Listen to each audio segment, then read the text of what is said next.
First Book of Samuel, chapter 31, the death of Saul.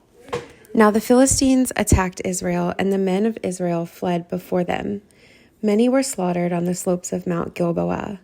The Philistines closed in on Saul and his sons, and they killed 3 of his sons, Jonathan, Abinadab, and Malchishua. The fighting grew very fierce around Saul, and the Philistine archers caught up with him and wounded him severely.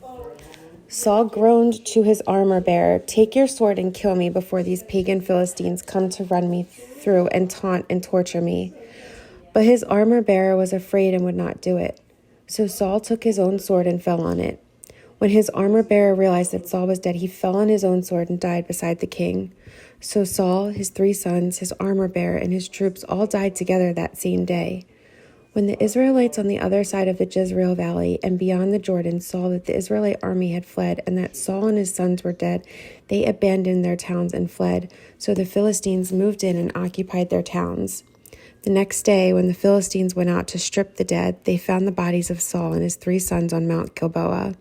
So they cut off Saul's head and stripped off his armor. Then they proclaimed the good news of Saul's death in their pagan temple and to the people throughout the land of Philistia. They placed his armor in the temple of the Ashtoreths, and they fastened his body to the wall of the city of Bethshan.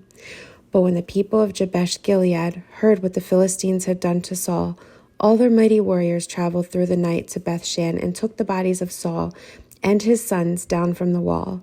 They brought them to Jabesh, where they burned the bodies. Then they took their bones and buried them beneath the tamarisk tree at Jabesh, and they fasted for 7 days.